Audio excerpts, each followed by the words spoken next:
이상민 행안부 장관의 해임 건의안을 추진하기로 했죠. 지난번 박진 외교부 장관에 대한 해임 건의안 추진 이후 두 번째인데요. 민주당이 대통령에게 이 장관의 파면을 요청했으나 대통령실은 콧방귀도 안 끼고 있습니다. 그러다 보니 민주당은 일단 이 장관에 대한 해임 건의안을 발의하기로 한 겁니다. 대통령이 거부권을 사실 행사하면 의미는 없지만 지난번 박진 외교부 장관에 대한 해임 건의안 처리를 생각해 본다면 대통령의 거부권 행사는 기정사실처럼 보이죠. 왜냐하면 지금도 대통령실에서는 말도 안 된다라는 입장을 가지고 있기 때문이죠. 하지만 그동안에 역대 그 해임 건의안이 발의된 6명의 의원 중에서 국무위원 중에서 건의안이 발의되는 순간 5명은 다 자진 사퇴했습니다. 그게 바로 정치거든요. 그런데 이번에 어떻게 될지 모르겠습니다.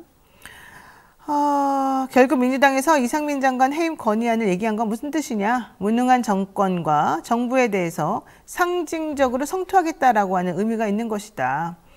또한 이것을 받아주지 않는 오만한 정부와 여당에 대해서, 대통령에 대해서 국무위원이 잘못한 것에 대해서도 이런 식으로 무조건 지키기만 한다? 아무도 책임 안 진다? 이건 옳지 않다는 의미에서 행동을 한다는 것은 국민들이 납득할 수 없고 인정할 수 없다. 즉 탄핵 발의로 가기 위한 수순이다. 이런 얘기입니다. 국회의원 3분의 1이 발의해서 2분의 1이 동의하고 헌재 6인의 재판관이 인용하면 탄핵이 됩니다. 이건 국무위원에 대한 얘기입니다. 만약에 대통령에 대한 탄핵은 국회의원 2분의 1이 발의해서 3분의 2가 동의하게 되면 또 되는 거죠. 오늘 지난번에 탄핵이라고 하는 대통령 탄핵이라는 절차를 거쳤습니다. 지금 대통령에 대한 탄핵을 논할 때는 당연히 아닙니다만은 그러한 탄핵 얘기가 계속해서 불거져 나오는 이유가 뭔지는 생각을 해봐야 됩니다. 대통령이 너무 불통하고 아무런 요구도 들어주지 않고 자기 생각만 하고 여당하고만 으쌰으쌰 하고 있기 때문이죠. 박근혜 대통령 때 국민들이 촛불을 들고 매주마다 모여서 무능하고 공사를 구분하지 못하는 대통령을 결국 끌어내렸습니다마는 지금 대한민국 또다시 그때 그 시절로 돌아가고 있는 거 아닙니까? 국가가 국민을 보호해주지 않고 대통령은 국민이 호령만 하면서 아랫사람에게 책임을 전가하는 모습. 과연 이것을 보면서 국민들은 무슨 생각을 할까요?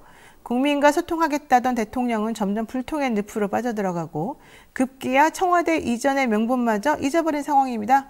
우리들이 내주지 않아도 되었을 1조 원은 어디 간 겁니까? 이런 식으로 할 거면.